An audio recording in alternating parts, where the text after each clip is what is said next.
Na semana passada, o Circuito Corporativo Nacional parou para assistir a mais uma edição do Congresso Brasileiro de Treinamento e Desenvolvimento. O jargão que ecoou pelos corredores climatizados, decorados, e que inundou o LinkedIn com post-its coloridos foi a urgência das chamadas comunidades de aprendizagem. Esse adestramento das massas é uma prova de que esse modelo de negócio que foi adotado, já há muitos anos realmente está funcionando e muito bem para os patrocinadores. E eu explico por quê. O Congresso, na minha visão pelo menos, deveria ser um ponto de reflexão de temas e das dores do seu público, os gestores de RH, os profissionais de RH. Mas, na esteira dos interesses dos patrocinadores, esse público acaba ouvindo e aprendendo o que esses mesmos patrocinadores definiram. E, claro, esses patrocinadores têm sempre a solução para os problemas apresentados ou criados por eles mesmos. Bom, esse é papo para um outro momento. O fato é que a maioria dos expositores e de palestrantes convidados fazem parte dessas empresas patrocinadoras. Entre elas, há uma pauta previamente combinada. Uma pauta que você, participante do Congresso, não ajudou a escolher, você pode ter certeza disso. É uma pauta de assuntos que, em geral, interessam aos patrocinadores a vender produtos e serviços. Bom, o fato é que essa chamada tese aí das comunidades de aprendizagem, ela é linda, romântica, perfeitamente desenhada, e serve muito bem para apresentações de slides no Canva. A ideia, de que o conhecimento descentralizado, redes corporativas horizontais, trilhas autoguiadas vão milagrosamente capacitar a força de trabalho para o futuro. Só que, enquanto isso, a pouca distância dali, nas salas de conselho, onde o CPF dos acionistas garante realmente a folha de pagamento, o humor, tenha certeza, era radicalmente diferente. Enquanto o RH celebrava a horizontalidade do saber, os CEOs passavam a semana olhando para os seus organogramas e se fazendo a única pergunta que realmente importa para a sobrevivência de um CNPJ. Quem, na próxima crise, vai assumir essas cadeiras de liderança sem chorar no banheiro ou abrir uma licença médica por excesso de realidade? O fato, senhores, é que existe um abismo estético e intelectual entre esse romantismo do ecossistema criado pelas áreas de recursos humanos e a crueza dos balanços financeiros das organizações. E esse abismo ele está cobrando um preço caríssimo dessas empresas. A gente precisa começar a compreender a partir de um conceito fundamental, chamada assimetria do risco. Ela divide o mundo entre aqueles que sofrem as consequências dos seus próprios erros e aqueles que ganham bônus escrevendo relatórios sobre os erros dos outros. O T&D moderno acabou se transformando nessa apoteose de uma ausência de risco. Acabou se criando uma indústria bilionária baseada na premissa de que a liderança é uma habilidade que se adquire por osmose em ambientes controlados. E isso é uma ilusão. É a ilusão de que você pode forjar um general de exército simulando batalhas em um playground corporativo, com peças de Lego ou dinâmicas de grupo. A pedagogia corporativa atual sofre daquilo que Taleb, um autor que eu sigo e gosto muito, chama do o problema do peru de Natal. Peru ele é alimentado todos os dias por humanos amigáveis, que até conseguem disparar sorrisinhos para ele. Cada dia que passa, a análise estatística e os indicadores de bem-estar do Peru confirmam que os humanos são seres amorosos e que a vida é uma linha ascendente de segurança e acolhimento. O nível de segurança psicológica do Peru está no auge. E isso continua até a véspera de Natal. Ali, o inesperado acontece e o Peru descobre, tarde demais, que a ausência de estressores não era segurança, era apenas anestesia pré-abate. Quando o RH foca em comunidades de aprendizagem horizontais, onde todos ensinam tudo e ninguém é responsável pelo resultado prático, ele está construindo estufas climatizadas. O problema é que o mercado não é uma estufa. O mercado é uma selva de transações impiedosas, de volatilidade de caixa, de rupturas de cadeia de suprimentos e de traições estratégicas, convenhamos. Fala a verdade, ou você não está assim de olho e se cuidando com aquele amigo que você não sabe ao certo, aquele colega de trabalho, se é um colega mesmo. O fato é que o jovem gestor, treinado nessas estufas, acaba desenvolvendo uma fragilidade crônica. Ele é brilhante em discursar sobre empatia, equidade, vulnerabilidade, enquanto os ventos estão calmos. Mas na primeira segunda-feira de manhã, em que o EBITDA cai 30%, ou que o concorrente estrangeiro engole a sua principal linha de produtos, ele derrete. Ele não tem defesas. A ausência de pequenos estressores gerenciais ao longo da formação destruiu essa musculatura emocional que permitiria lidar com a dificuldade real. Um dos autores, que sou fã também, naval, Ravikant, costuma dizer que na era da alavancagem tecnológica e da automação, o trabalho duro perdeu o valor relativo. Que dito valor de um executivo de alto nível hoje é uma única commodity cada vez mais escassa, o julgamento. Julgamento é a capacidade de olhar para um cenário de neblina espessa, onde os dados são contraditórios ou até inexistentes, e mesmo assim tomar a decisão correta. É saber qual caminho seguir quando todas as opções têm um preço de sangue anexado a elas. E aqui reside a grande falácia das comunidades de aprendizagem. O julgamento é inerentemente solitário, é individual, é forjado no erro caro.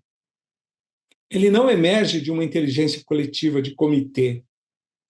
Como o Naval bem pontua, se você quer ter um julgamento acima da média, você precisa de clareza mental. E a clareza mental nasce do isolamento daquela barulheira ideológica que muitos comitês executivos, como são chamados, acabam gerando. Nesses quase 40 anos treinando executivos, CEOs, diretores, eu percebi que a figura do CEO é de alguém extremamente solitário. Embora ele tenha sempre muita gente ao seu redor querendo agradá-lo e todos prontos para dizer o que ele quer ouvir, quando as verdadeiras decisões precisam ser tomadas, esse CEO, em geral, não tem com quem compartilhar. Até porque, via de regra, essas decisões envolvem os seus diretos, e nem sempre de maneira positiva para eles. As comunidades de T&D adoram validação social. Querem que todas as decisões passem pelo crivo do consenso, para que ninguém se sinta excluído. Só que o consenso corporativo é quase sempre a média aritmética da covardia. É a busca pelo denominador comum mais seguro, onde ninguém assume a culpa se o projeto naufragar. O CEO experiente sabe que quando a crise bate, os comitês evaporam, a comunidade silencia. Resta apenas um indivíduo diante de uma tela ou na cabeceira de uma mesa, tendo que decidir se fecha uma fábrica, se demite 200 pessoas para salvar 2.000, ou se assume o risco de um processo jurídico incerto. Quem foi educado no verniz da liderança dos comitês não suporta o peso dessa solidão. Cadeira de C-level exige uma coluna vertebral estoica, que a indústria do RH simplesmente desaprendeu a fabricar. Nos últimos 3 meses, analisando as postagens orgânicas de diretores e fundadores no LinkedIn, notei uma reclamação silenciosa, porém violenta: a perda da densidade técnica. O RH começou a comprar a tese de que as chamadas hard skills, ou as competências técnicas, passaram a ser commodities e, por isso, descartáveis. porque tudo pode ser aprendido, seja no Google, na IA, e acabaram focando 100% das baterias nas soft skills, ou seja, nas competências comportamentais. O resultado prático dessa inversão de valores é uma safra de gestores que possuem uma oratória, às vezes, impecável.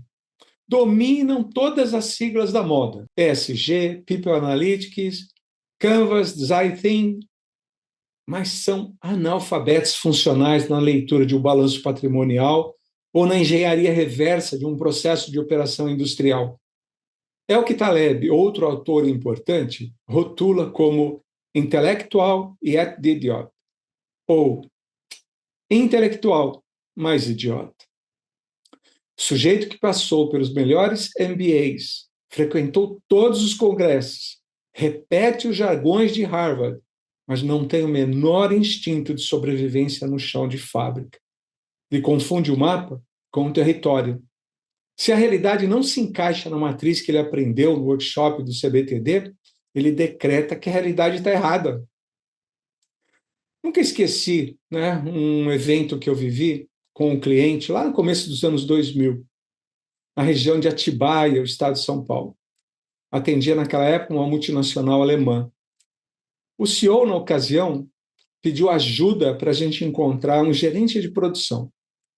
Mas aí o requisito principal dele, que eu estranhei muito, não deveria ser alguém vindo de uma empresa grande e estruturada. Eu estranhei o pedido, já que o normal seria procurar profissionais de empresas do mesmo porte. E aí, então, ele explicou. As empresas grandes fragmentam tarefas e as pessoas fazem e conhecem só uma parte do que fazem. E eu preciso de alguém com visão do todo, que não tenha medo de colocar a mão na massa.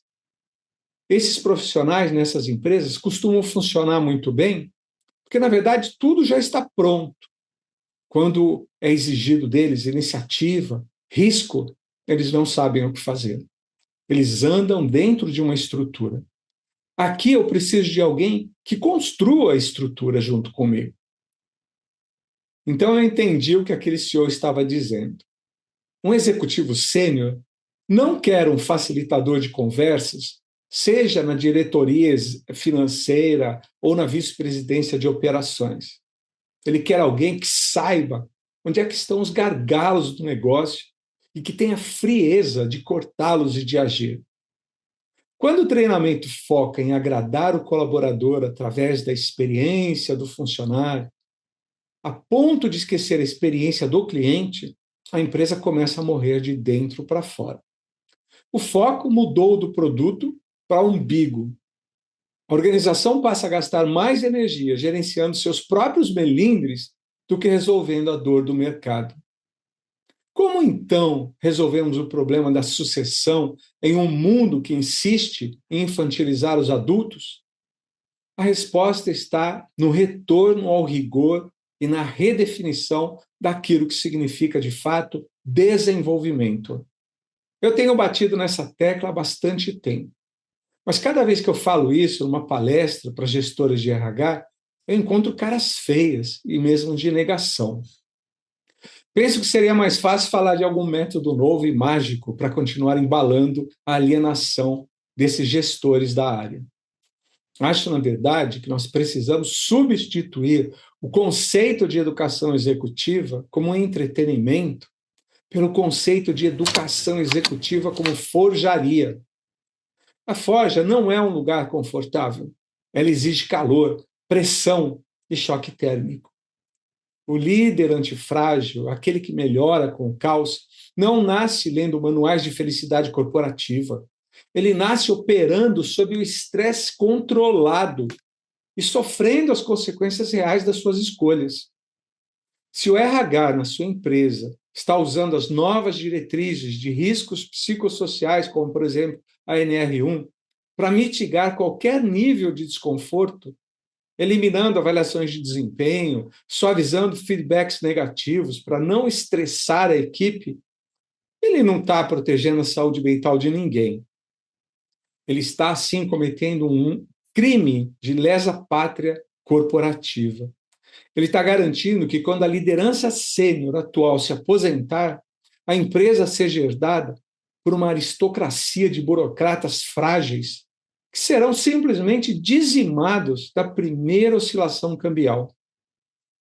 Por isso, senhores, eu penso que o verdadeiro T&D de alto desempenho, ele deve desenvolver o risco para o indivíduo. Isso significa dar autonomia real, mas atrelada à responsabilidade direta sobre as perdas. Se o projeto der errado por negligência ou falta de julgamento, o gestor deve sentir o peso da falha, não ser blindado por uma narrativa de aprendizado ágil.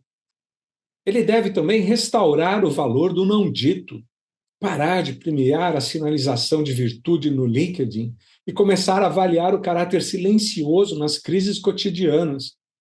O talento real costuma ser barulhento, desconfortável e avesso a dinâmicas de grupo. É ele quem carrega o piano. O T&D deve também trazer o campo para dentro da sala, parar de contratar palestrantes motivacionais e consultores de prateleira que vendem mapas de territórios onde nunca pisaram. Na teoria, tudo é fácil e possível. O treinamento de um executivo deve ser conduzido por quem tem cicatrizes visíveis, por quem já faliu, já recuperou, já demitiu e já venceu. Se a sua consultoria ou seu RH está preocupado se o coffee break do treinamento vai ter opções veganas, se as cadeiras são ergonômicas, mas não tem a coragem de sentar com a sua linha de gerência e confrontar a falência moral e técnica das entregas que eles estão fazendo, você não está contratando desenvolvimento. Você está pagando uma taxa de anestesia geral para o seu conselho de administração. Chega de experiências corporativas fofas. O mercado que nos espera nos próximos meses e anos exige o retorno da seriedade intelectual, do pragmatismo sem filtros e da coragem de entender que a paz nas empresas não é a ausência de conflito, é a capacidade de ter os mestres certos conduzindo o caos. Então, você gostou dessa reflexão? Já consegue ver as coisas como elas são ou ainda está procurando unicórnios cor-de-rosa na sua empresa? Se isso faz algum sentido para você e você está vivendo algo assim, saiba que no próximo mês eu estou abrindo a minha agenda para novas mentorias e diagnósticos organizacionais. Então, se você tem alguma das dores que eu trouxe aqui, me contata no e-mail, pelo direto. Eu terei o prazer enorme em falar contigo e conhecer a sua realidade. Muito obrigado por assistir até aqui. Se gostou desse vídeo, vai lá, esmaga agora o botão do like, se inscreve no canal e a gente se vê no próximo vídeo, então. Até mais.